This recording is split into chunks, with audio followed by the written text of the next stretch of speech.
अस्सलामुअलैकुम दोस्तों, मेरा नाम तंजील न्याजी है और मैं आप सबको स्पेंसर.com की जानिब से माइक्रोसॉफ्ट एक्सेल 2010 के इस 11वें वीडियो लेसन में खुशामदीद कहता हूँ। पिछले वीडियो लेसन में हमने कंडीशनल फॉर्मेटिंग के ऊपर बात की थी और इस वीडियो लेसन में मैं आपको चार्ट्स के बारे में इंफॉर्मेशन दूंगा कि चार्ट्स एक्सेल के अंदर हम कैसे क्रिएट करते हैं और इनका क्या फंक्शन है।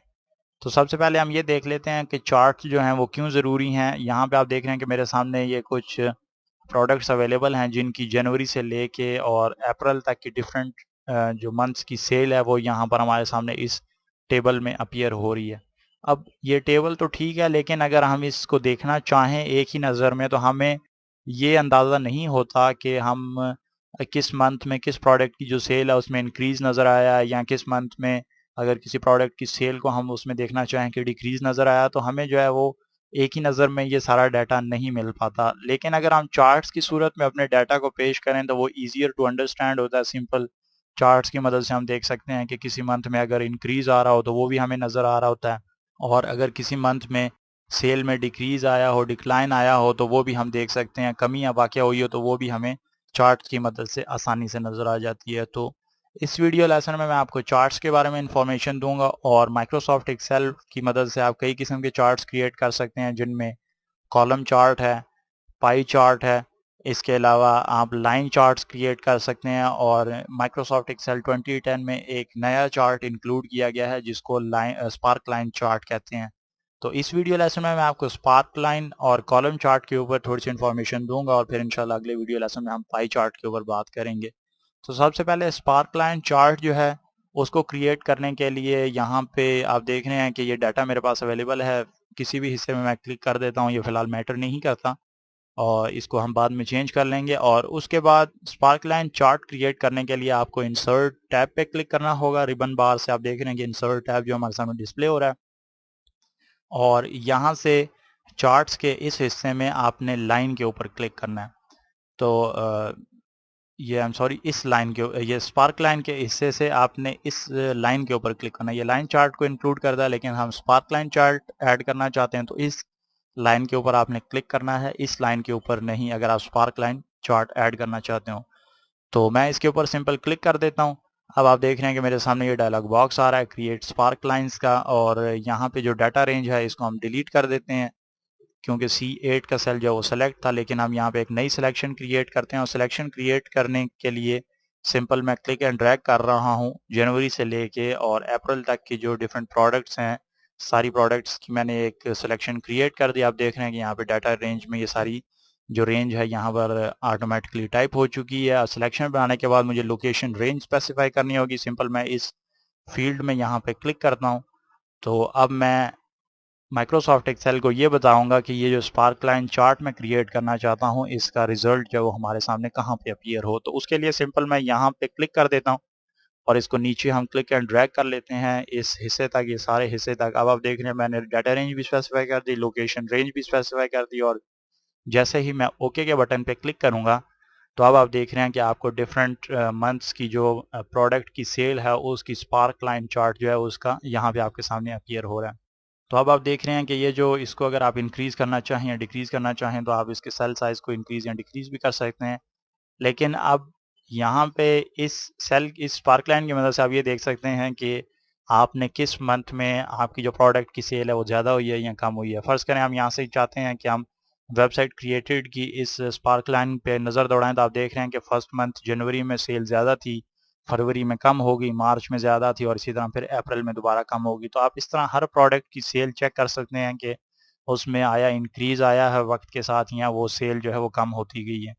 तो स्पार्क लाइन की ये जो चार्ट है यहाँ पे आप देख रहे हैं ये कंप्लीट हो चुका है। इसमें आप मज़ीद जो है आप इसमें बेहतरी ला सकते हैं। उसके लिए सिंपल ये आप अभी आप देख रहे हैं कि ऊपर आपको नज़र नहीं आ रहा कुछ भी लिखा हो, simple demo dash Microsoft Excel नज़र आ रहा है। लेकिन अगर मैं स्पार्क लाइन चार्ट में किसी भी सेल के ऊपर क्लिक करूं तो अब आप देख रहे हैं स्पार्क लाइन टूल्स आपके सामने विजिबल हैं। तो यहाँ से आप डिज़ाइन के ऊपर क्लिक करें। अब इस स्पार्क लाइन को आप मज़ीद इन्हेंस कर सकते हैं। यहाँ से आप एक डिफरेंट स्टाइल का इंतखाब कर सकते हैं। ये देख रहे हैं डिफरेंट स्टाइल्स अवेलेबल हैं, आप उस स्टाइल का इंतखाब कर सकते हैं। यहाँ पे अगर हाई पॉइंट के ऊपर मैं क्लिक करूँ तो किसी ख़ास प्रोडक्ट में जो हाई पॉइंट है, जो हाईएस्ट प्राइस थी, वो आपके सामने इस नुक्ते की शक्ल में अपीयर होगी, वहाँ पे एक डॉट जो है वो अप्लाई होगा। इसी तरह आप लो पॉइंट भी सेट कर सकते हैं, नेगेटिव पॉइंट्स, मार्कर्स और फर्स्ट पॉइंट वगैरह, ये सारे के सारे आप जो है यहाँ पे चेक कर सकते हैं, इसका डिफरेंट रिजल्ट देख सकते हैं। इसके अलावा अगर आप चाहें तो इस स्पार्क लाइन को, चूंकि ये स्पार्क लाइन है, लेकिन अगर आप इसको कॉलम की शक्ल में भी दिखाना चाहें एक सेल के अंदर ही, तो आप इसको कॉलम्स की शक्ल में भी दिखा सकते हैं। और अब आप देख रहे हैं कि आपका डाटा जो है वो स्पार्क लाइन के बजाय कॉलम की शक्ल में इस सेल में अपीयर हो रहा है।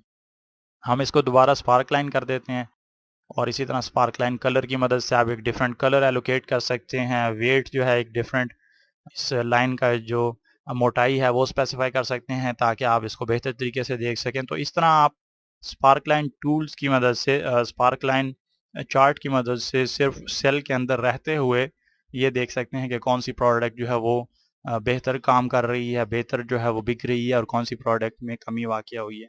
तो इस स्पार्क लाइन के ये जो चार्ट है, इस पे आप मज़ीद जो है काम कर सकते हैं। उसके लिए सिंपल आप स्पार्क लाइन से इस किसी भी सेल को सिलेक्ट कर लें, स्पार्क लाइन जो आपने क्रिएट किया हो, उसके बाद आप देख रहे होंगे कि स्पार्क लाइन के टूल्स आपके सामने एक्टिव हो जाएंगे।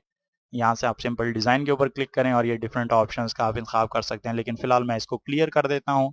अब मैं अगला जो चार्ट है उसके ऊपर बात करूँगा। सिंपल मैं इस क्लियर के बटन पे क्लिक करता हूँ इस सारे हिस्से को सिलेक्ट करने के बाद, और अब मैं क्लियर करता हूँ तो ये सारे जो चार्ट है ये हमारे सामने से क्लियर हो गया।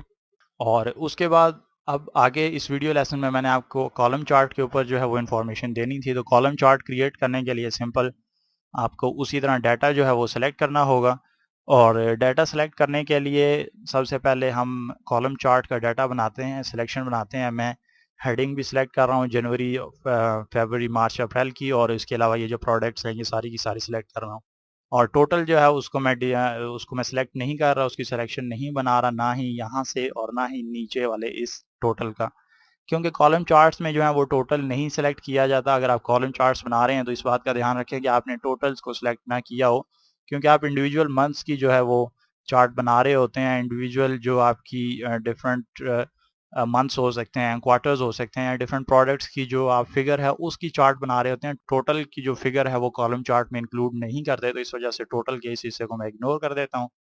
और उसके बाद इंसर्ट के टैब पे क्लिक करूंगा और यहाँ से चार्ट्स के हिस्से से मैं सिंपल कॉलम के ऊपर अगर क्लिक कर दूं तो मेरे सामने ये ड्रॉप डाउन लिस्ट आएगी। यहाँ से आप देख रहे हैं 2D कॉलम्स अवेलेबल हैं, 3D कॉलम्स हैं, सिलेंडर्स हैं, कोन है और पिरामिड्स हैं। तो यहाँ से हम फिलहाल ये 3D कॉलम का इंतखाब कर लेते हैं।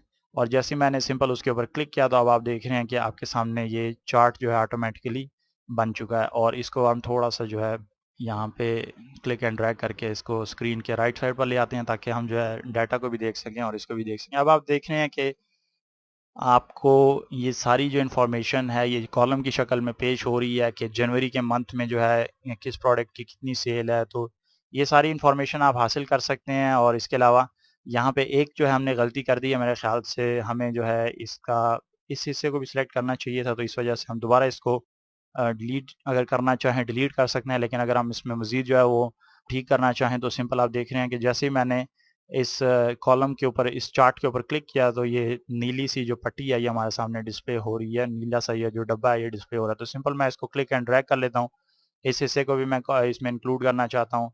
और अब आप देख रहे हैं कि हमारा ये जो पूरे का पूरा टेबल है ये हमारे सामने डिस्प्ले हो रहा है कि प्रोडक्ट्स जो है हमारी जनवरी और अप्रैल की।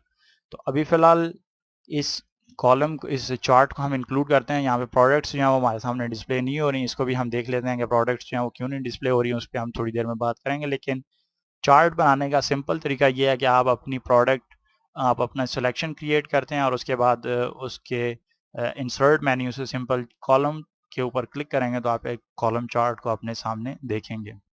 और यहाँ पे अब आप देख रहे हैं कि ये जो कॉलम चार्ट हमने क्रिएट किया था ये सिंपल हमारे सामने इसी शीट में अपीयर हुआ। लेकिन अगर हम एक नई शीट पे कॉलम चार्ट क्रिएट करना चाहें तो उसके लिए पहले मैं इस चार्ट को डिलीट कर देता हूँ और दोबारा एक सिलेक्शन क्रिएट करता हूँ। और उसके बाद यहाँ से अगर मैं अपने कीबोर्ड से F11 की प्रेस करूँ तो अब आप देख रहे हैं कि वही सेम रिजल्ट जो आपके सामने अपीयर हो रहा था वो जो एक उसी शीट के अंदर अपीयर हो रहा था वो आपके सामने अब अलहदा से अपीयर हो रहा है। और अब आप यहाँ पे देख भी सकते हैं कि ये जो हमारे सामने डिफरेंट अब जो चार्ट है वो बिल्कुल ठीक तरीके से अपीयर हो रहा है, क्योंकि लेजेंड में आप देख रहे हैं कि ये मंथ्स जो हैं ये लेजेंड में अपीयर हो रहे हैं और इसके अलावा जो प्रोडक्ट्स हैं वेबसाइट क्रिएटेड, सॉफ्टवेयर बिल्ड, और ये नीचे इसका सारा रिजल्ट अपीयर हो रहा है और इस साइड पर आपको ये नज़र आ रहा है कि किस मंथ में कितनी सेल की गई है, किस प्रोडक्ट की कितनी सेल हुई है, और ये मंथ्स का आपको फिगर दिया गया है। इसको हम ठीक कर लेते हैं, लेकिन फ़िलहाल हम ये देख रहे थे कि चार्ट अगर हम शीट के अंदर क्रिएट करना चाहें, जो पहले से मौजूद शीट है उसी के अंदर, तो उसके लिए सिंपल आप इंसर्ट से कॉलम का इंतखाब कर सकते हैं। कॉलम चार्ट हम क्रिएट कर रहे थे, लेकिन अगर आप एक नई शीट के ऊपर चार्ट को क्रिएट करना चाहें तो सिंपल अपना डाटा सेलेक्ट करके, तो आप उसके बाद F11 की जैसे ही प्रेस करेंगे तो आप अपने डाटा को, आप अपने चार्ट को एक नई शीट पर देखेंगे। और इसी तरह ये अब आप देख रहे हैं कि हमने ये जो डाटा है ये क्रिएट तो कर दिया है। इसको क्योंकि हम फिलहाल ऐसे कर लेते हैं, इसको मैं यहाँ से डिलीट कर देता हूँ, और उसके बाद दोबारा हम चार्ट क्रिएट कर सिलेक्शन क्रिएट करते हैं। इंसर्ट मेन्यू में आता हूँ और यहाँ पे कॉलम पे क्रिएट करता हूँ। 3D कॉलम्स के लिए सिंपल यही कॉलम में क्रिएट कर देता हूँ। अब मैं यहाँ पे इस हिस्से को आप देख रहे हैं कि यहाँ पे देख रहा हूँ उसी शीट के अंदर, लेकिन अगर मैं चाहूँ कि पहले से मैंने एक कॉलम क्रिएट, ये जो चार्ट है ये क्रिएट तो कर दिया, लेकिन इसी को मैं मूव करना चाहता हूँ, तो उसके लिए सिंपल आप जो है चार्ट को मूव करने के लिए, जब आपने अपना चार्ट पहले से क्रिएट कर दिया और उसको मूव करना हो, तो उसके लिए आप चार्ट को सिलेक्ट करें। आप देख रहे हैं कि यहाँ पे अगर मैं चार्ट को सिलेक्ट ना करूँ तो इधर रिजल्ट कुछ भी नहीं है नज़र आ रहा, लेकिन जैसे मैं चार्ट को सिलेक्ट करता हूँ तो ये मेरे पास 3 डिफरेंट ऑप्शंस अवेलेबल हैं। तो यहाँ से हम देख लेते हैं, डिज़ाइन के ऊपर अगर मैं क्लिक करूँ तो मेरे सामने ये रिबन बार में ये डिफरेंट ऑप्शंस आ रही हैं। यहाँ से मूव चार्ट की ये जो ऑप्शन है इसके ऊपर मैं क्लिक कर देता हूँ। मूव चार्ट के ऑप्शन पे जैसे मैंने क्लिक किया तो मेरे सामने ये 2 ऑप्शंस मजीद अवेलेबल हैं कि मैं इस चार्ट को एक नई शीट के ऊपर मूव करना चाहता हूँ या इसी शीट के अंदर रखना चाहता हूँ, लेकिन मैं फ़िलहाल इसको एक नई शीट पे मूव करना चाहता हूँ। तो इस वजह से मैं चार्ट, यहाँ पे अगर आप शीट को नाम देना चाहें तो उसको नाम भी दे सकते हैं, लेकिन न्यू शीट का आपने इंतखाब करना है और ओके के बटन का आपने क्लिक करना है। तो अब आप देख रहे हैं कि जो चार्ट आपने क्रिएट किया था वो ऑटोमेटिकली एक नई शीट पे मूव हो गया। और इसी तरह अगर आपने एक नई शीट पे चार्ट क्रिएट किया था और उसको आप वापस उस पहली शीट के अंदर मूव करना चाहते हैं जहाँ पे डाटा मौजूद है, तो उसके लिए सिंपल दोबारा इसी तरह डिज़ाइन के इस टैब से मैं मूव चार्ट के ऑप्शन का इंतखाब करूँगा और यहाँ से ऑब्जेक्ट इन का इंतखाब करूँगा। और आप देख रहे हैं कि मेरे सामने 3 शीट्स अवेलेबल हैं, शीट 1, शीट 2 और शीट 3। हमारा जो डाटा है वो शीट 1 पे मौजूद है, तो सिंपल मैं शीट 1 का इंतखाब करता हूँ और ओके के बटन पे क्लिक करता हूँ। तो वो डाटा, वो जो हमारी चार्ट था जो एक नई शीट पे था, वो वापस इसी शीट में हमारे सामने अपीयर हो रहा है। तो यहाँ पे अब आप देख रहे हैं कि हमने जो डाटा है उसको, जो चार्ट है उसको मूव करना भी सीख लिया, उसको क्रिएट करना भी सीख लिया। F11 की अगर आप प्रेस करते हैं तो सिंपल आप एक शॉर्टकट की है, आप ऑटोमेटिकली एक नई शीट क्रिएट कर देते हैं और उसके अंदर आपका चार्ट जो है वो पूरी शीट को कवर कर रहा होता है। तो यहाँ पे अब आप देख रहे हैं कि हमारा जो डाटा है, जो लेजेंड है, ये जनवरी, फरवरी, मार्च, अप्रैल का है और यहाँ पे नीचे जो प्रोडक्ट्स हैं वो यहाँ भी अपीयर हो रही हैं। लेकिन अगर हम इसको चेंज करना चाहें तो उसको हम चेंज भी कर सकते हैं। उसके लिए सिंपल मैं सबसे पहले तो चार्ट को क्लिक करूँगा और उसके बाद चार्ट टूल्स मेरे पास एक्टिव हो जाएंगे। यहाँ से डिज़ाइन के टैब पे मैंने क्लिक करना है और यहाँ पे स्विच रो ओब्लिक कॉलम, इसके ऊपर अगर मैं क्लिक करूँ तो अब आप देख रहे हैं कि अब हमारा जो चार्ट है वो बिल्कुल ठीक तरीके से डिस्प्ले हो रहा है। यहाँ पे नीचे जो है आपको जनवरी, फरवरी, मार्च और अप्रैल की जो इंफॉर्मेशन है वो यहाँ पर मिल रही है एक्स एक्सेस पे। और इसके अलावा जो लेजेंड है वो ये बता रहा है कि ये वाला हिस्सा जो है आपकी प्रोडक्ट्स हैं और किस प्रोडक्ट की किस मंथ में ज़्यादा सेल हुई है उसका रिजल्ट आप यहाँ पर देख सकते हैं। और ये सारा जो आपका चार्ट है ये लाइव चार्ट है, यानी कि अगर मैं यहाँ पर इस मार्केटिंग के हिस्से में मार्च के मंथ में अगर कुछ चेंज करूं, मैं इसको यहाँ पे कर देता हूँ 456 कर देता हूँ, तो अब आप देख रहे हैं कि सडनली आपको एक स्पाइक नज़र आया है यहाँ पर। और इस मंथ में आप देख रहे हैं कि जैसे मैंने इसको 456 किया था तो मार्केटिंग जो कि ये कलर है, मार्केटिंग ये वाला कलर आप देख रहे हैं ये ऑटोमेटिकली यहाँ पर इस मंथ में इंक्रीज़ हो गया।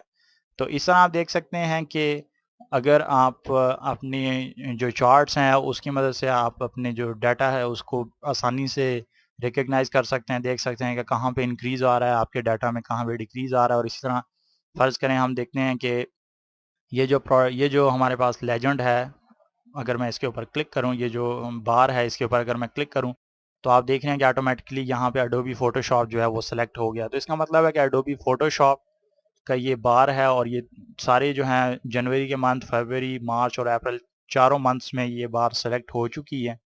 और मैं ये देखना चाहता हूँ अपना, अगर मैं किसी और के लिए चार्ट क्रिएट कर रहा हूँ तो मैं उसको ये बताना चाहता हूँ कि ये फरवरी, मार्च और अप्रैल में तो ठीक है, हमारी प्रोडक्ट जो है उसने खातर ख्वाह सेल की है, लेकिन जनवरी के मंथ में इसकी सेल बहुत कम है। इसकी क्या वजह है? तो उसके लिए सिंपल, अब आप देख रहे हैं कि आपका जो ओरिजिनल कलर है वो तो कुछ इस तरह अपीयर हो रहा है, लेकिन आप इसको एक डिफरेंट कलर भी दे सकते हैं ताकि ये चार्ट देखने वाला जो है उसको बेहतर तरीके से पहचान सके और उसको ईजिली रिकग्नाइज कर सके कि यहाँ पे कुछ खास बात है जिसको हमने नोट करना है। तो सिंपल उसके लिए एक दफ़ा जब आप क्लिक करेंगे किसी भी हिस्से पर, बार के ऊपर अगर आप क्लिक करते हैं एडोबी फोटोशॉप की इस बार के ऊपर मैंने क्लिक किया तो ऑटोमेटिकली जितनी भी एंट्रीज मौजूद थी यहाँ पे, चूंकि हमने 4 मंथ्स का चार्ट क्रिएट किया था तो ये चारों एंट्रीज जो हैं वो सिलेक्ट हो चुकी हैं, चारों बार्स जो हैं वो सिलेक्ट हो चुकी हैं, कॉलम्स।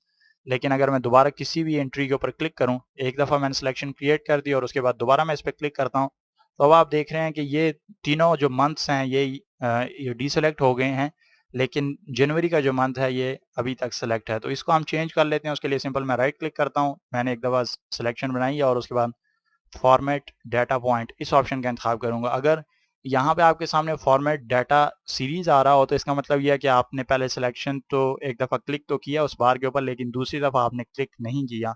तो अगर आप किसी खास मंथ की जो है वो डाटा पॉइंट को एक डिफरेंट कलर देना चाहते हो, एक डिफरेंट फॉर्मेटिंग देना चाहते हो, तो आपको एक दफ़ा सेलेक्ट करना होगा, फिर उसके बाद दोबारा उसी मंथ पे क्लिक करना होगा उसी कॉलम पे, ताकि सिर्फ और सिर्फ वही हिस्सा सेलेक्ट हो जाए। उसके बाद यहाँ से फॉर्मेट डाटा पॉइंट के ऊपर मैं क्लिक करता हूँ तो मेरे पास ये डिफरेंट ऑप्शंस आ रही हैं। यहाँ से मैं उसको फ़िलहाल बाकियों को तो चेंज नहीं करता, लेकिन फिल की जो ऑप्शन है इसको मैं सेलेक्ट कर लेता हूँ, इसको क्लिक करता हूँ तो मेरे पास ये आप देख रहे हैं कि डिफरेंट ऑप्शंस अवेलेबल हैं और ऑटोमेटिक सेलेक्ट है, क्योंकि ऑटोमेटिक जो चार्ट ने आपके लिए फॉर्मेटिंग की है वही सिलेक्ट कर रहा है। लेकिन अगर हम चाहें तो यहाँ से हम एक ग्रेडियंट फिल दे सकते हैं, पिक्चर दे सकते हैं, पैटर्न फिल दे सकते हैं, या फिर अगर आप सॉलिड फिल देना चाहें वो दे सकते हैं। तो हम यहाँ से ग्रेडियंट फिल का इंतखाब करते हैं और एक डिफरेंट कलर स्कीम का फ़र्ज़ करें इसका इंतखाब कर लेते हैं, और उसके बाद जैसे ही मैं क्लोज़ के बटन पर क्लिक करूँ तो अब आप देख रहे हैं कि ये जो हमारी फ़ोटोशॉप की प्रोडक्ट है ये इसमें आपको पता लग रहा है कि यहाँ पे कुछ फ़र्क नज़र आया। अभी तो चूँकि डाटा काफ़ी ज़्यादा है तो इस वजह से जो है आप नहीं देख पा रहे, बल्कि हम ऐसा कर लेते हैं कि थोड़ा-सा डाटा ठीक कर देते हैं ताकि सारी जो इन्फॉर्मेशन है वो हमारे सामने एक ही पैटर्न में नज़र आए और इनमें ये जो सडन स्पाइक आप देख रहे हैं बाज में ये आपके सामने अपीयर ना हो। तो हम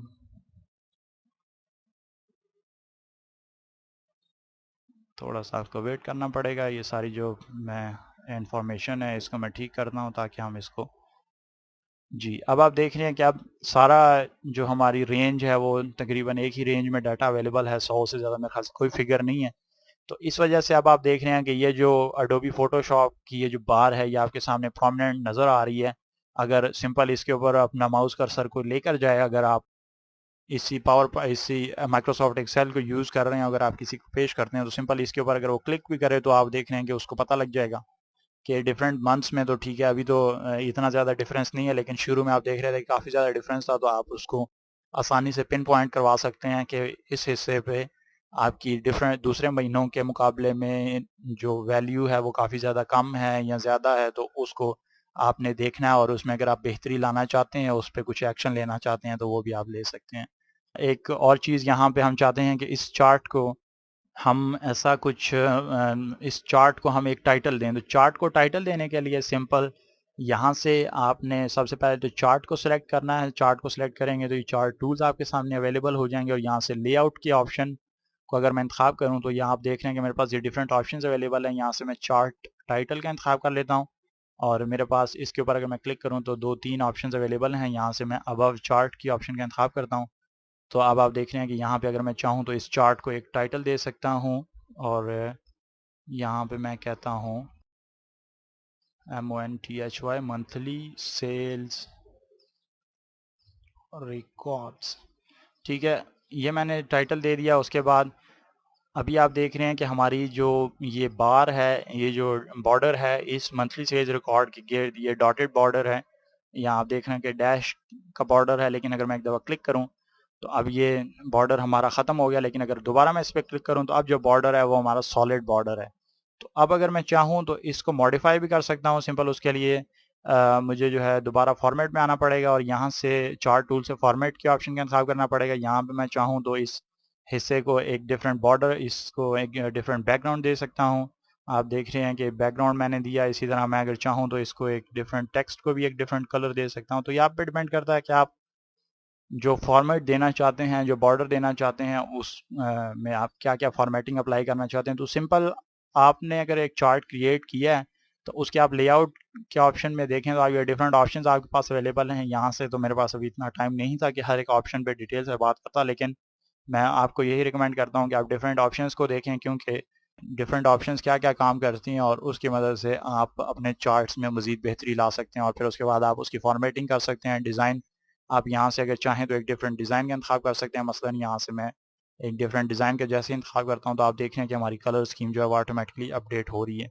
और इसके अलावा आप ये दूसरी जो ऑप्शंस हैं इसका भी इंतखाब कर सकते हैं, देख सकते हैं कि किस ऑप्शन से क्या क्या इफेक्ट पड़ता है आपके चार्ट के ऊपर। तो उम्मीद करता हूँ ये वीडियो लेसन जो कि चार्ट्स से मुतल्लिक था, इन पर्टिकुलर स्पार्क लाइन और कॉलम चार्ट से मुतल्लिक था, इसमें आपको काफ़ी ज़्यादा इन्फॉर्मेशन मिली होगी। और अगर आप चार्ट्स वगैरह क्रिएट करते हैं माइक्रोसॉफ्ट एक्सेल के अंदर तो आप माइक्रोसॉफ्ट एक्सेल 2010 के इस चार्ट ऑप्शन की मदद से अपने चार्ट्स में मज़ीद बेहतरी ला सकते हैं और इसको अपने डाटा को मज़ीद खूबसूरत अंदाज में पेश कर सकते हैं।